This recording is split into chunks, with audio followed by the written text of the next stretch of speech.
컴퓨터 부품 가격표를 보다 보면 한 번쯤은 시선이 멈추는 CPU가 있습니다. 제온입니다.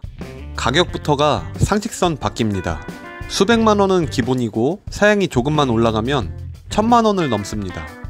CPU 하나 값이 소형차 한 대 값입니다. 그런데 이 CPU를 개인용 PC로 사용한다면 의외의 결과가 나옵니다.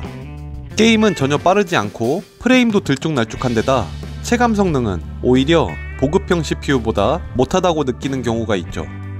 직접 사용해보면 대부분 같은 질문을 합니다. 이렇게 비싼데 왜 이렇게 느리지? 이 질문 자체가 제온을 잘못 보고 있다는 증거입니다. 제온은 빠른 CPU가 아닙니다.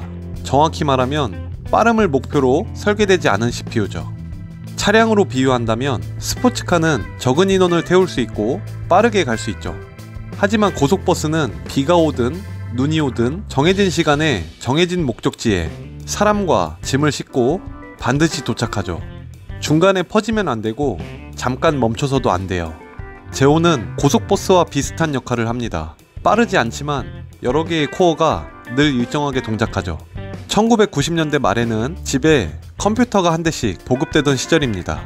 문서 작업을 하다가 게임도 하고 알 수 없는 문제로 잠깐 멈추면 그냥 전원을 껐다 켰죠. 파란 화면이 떠도 또 이러네 하고 넘겼어요. 그땐 그게 문제가 아니었습니다. 컴퓨터는 개인이 쓰는 기계였고 잠깐 멈춘다고 세상이 멈추지는 않았으니까요. 하지만 인터넷이 본격적으로 보급되면서 컴퓨터의 역할이 바뀌게 됩니다. 은행 전산망, 기업 이메일 서버, 홈페이지, 내부 통신 시스템, 이런 서비스가 운영되는 컴퓨터는 절대 멈추면 안 됩니다. 예를 들어 은행 서버가 1분만 멈춰도 결제가 중단되고 송금이 막히고 사회 전체에 영향을 미치죠. 여기서 컴퓨터의 기준이 갈라집니다. 빠른 컴퓨터와 멈추지 않는 컴퓨터. 당시 최고의 CPU는 펜티엄이었습니다. 체감 성능도 빠르고 반응도 빠르고 일반 사용자에게는 더할 나위 없는 CPU였죠. 하지만 펜티엄은 단거리 선수였습니다. 혼자서 빠르게 계산하는 데는 강했지만 무거운 작업을 계속 떠안고 24시간 365일 쉬지 않고 일하기에는 설계 자체가 달랐습니다.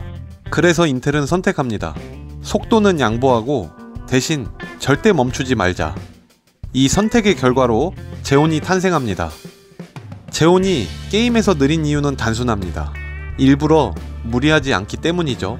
일반 PC용 CPU는 필요할 때 전력을 더 쓰고 클럭을 올리고 발열을 감소할 정도의 쿨링 시스템을 미리 구성해 둡니다. 체감 성능이 중요하기 때문이죠.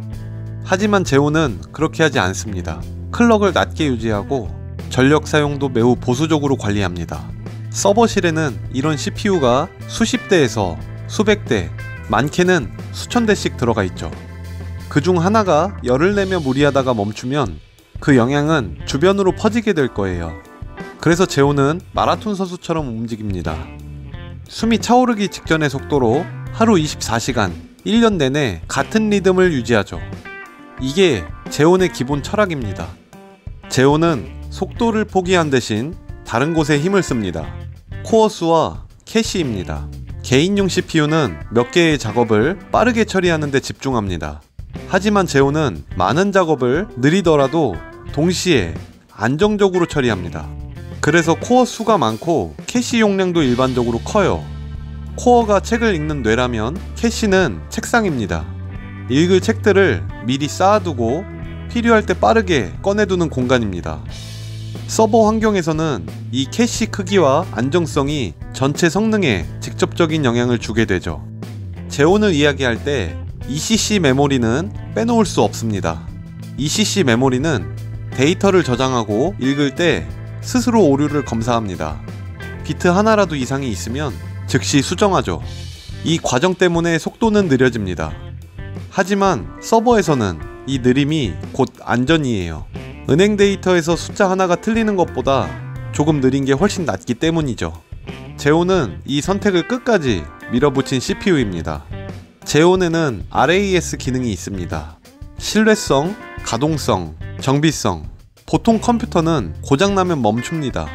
반면 제온은 달라요. 메모리 오류가 늘어나면 기록하고 특정 코어에 이상이 생기면 격리시키고 문제가 커지기 전에 신호를 보내요. 그래서 서버는 전원을 끄지 않고도 부품 교체가 가능합니다. 물론 제오는 고장이 없는 CPU가 아닙니다. 고장이 나도 멈추지 않도록 설계된 CPU인 것이죠.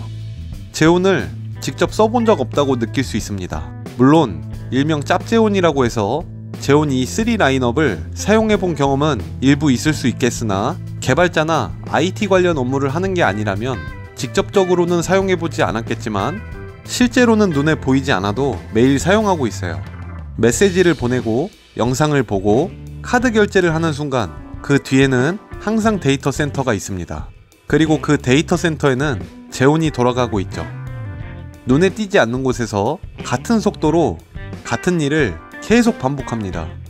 그래서 현재의 영상도 시청이 가능한 것이죠. AI 시대가 오면서 GPU가 주목받고 있습니다. 주식시장을 살펴보면 역시 그래픽카드야 라고 엔비디아 주가를 봐도 단번에 알 수 있죠. 하지만 누군가는 작업을 나누고 순서를 정하고 전체 시스템을 관리해야 합니다.